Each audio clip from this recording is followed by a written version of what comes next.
Hey everyone, I'm back, and today we're going to be talking about Happy Gilmore 2. And this movie is on Netflix, and it's the sequel to Happy Gilmore, a movie that I enjoyed. I remember liking it. I haven't seen it in a long time. I think it's been like a few years. And this one, I was expecting just a typical Adam Sandler movie, and I guess that's what I got. There were some moments where I laughed. Adam Sandler had some pretty funny moments. I liked when Happy Gilmore as a character is just raging over just nothing. That stuff is kind of funny.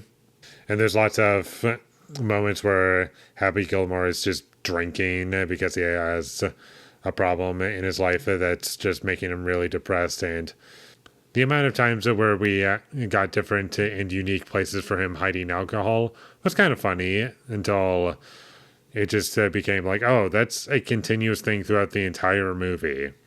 Like, if that wasn't the whole film and it was just like a couple of moments, it would have worked.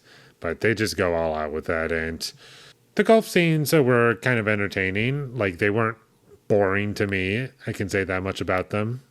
But unfortunately, I just didn't really get much out of this movie. I didn't really enjoy the characters in this movie. Most of them were kind of annoying, and honestly, half the characters can just be cut out of the movie, and the movie would be no different. And like Margaret Quarry, she's a good actress, but in this movie, like she's not in the movie a whole lot. But when I saw her on screen, I was like, "What are you doing in this movie?" Like, I'm so used to her being in like really great stuff, and she does a great job, and she's very talented. But in this, she has like nothing to work with, and it's just there to fit in with the typical Adam Sandler comedy that you would expect from his movies. And she got pretty annoying pretty quickly, and she has like, I don't know, 10 minutes of screen time. So she's not unbearable. It's just that I just wish that I got something else from this movie that wasn't just like dumb characters being dumb, and that was the whole movie. And there are lots of member berries in this movie, and I was kind of caught off guard by that because I didn't expect this movie to be that. But there's so many scenes in this movie that are just like, remember that scene from the first movie that you like? Or this character from the first movie? We're bringing back that character, and we're going to have flashbacks to when it was most iconic in the first movie. Remember that? And that was just so annoying, and it just really dragged down the pacing for me. And this movie is 2 hours long for no reason. Like, for a comedy that's starring Adam Sandler and it's a sequel to Happy Gilmore, 2 hours, that's ridiculous. Because it's just like a comedy that you just want to enjoy. Like, you would expect, like, oh, it's going to be like the first movie. And it is to a certain extent, but they just fill it with so many stupid things that just don't need to be there.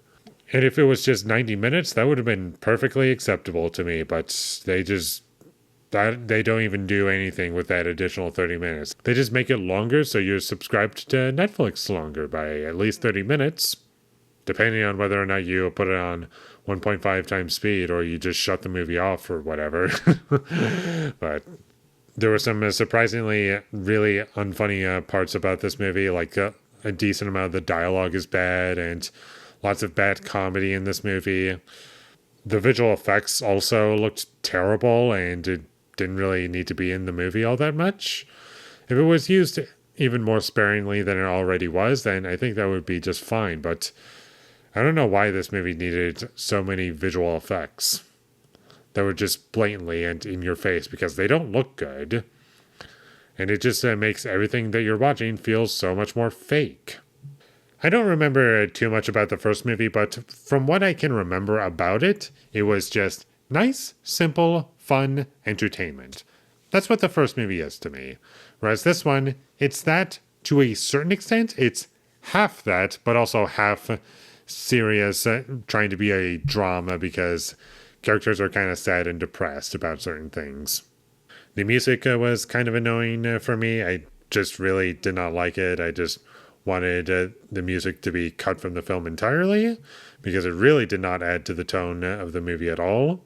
And I just really, did not care for much about this movie. There were parts of it where I did enjoy myself, but most of the movie was kind of boring. Didn't need to watch it.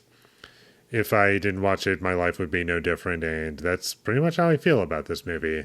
So just watch the first Happy Gilmore. It's basically this, but better.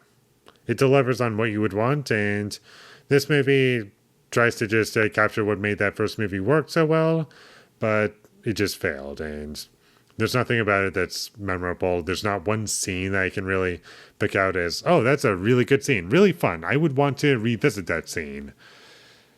And sure, to some extent, the first movie is kind of like that to me. Like, I'm not really thinking about any particular scene that stands out. I'm thinking of moments that really worked for me in that first movie. But as far as a scene as a whole, I don't really remember one whole scene. I just remember a couple moments.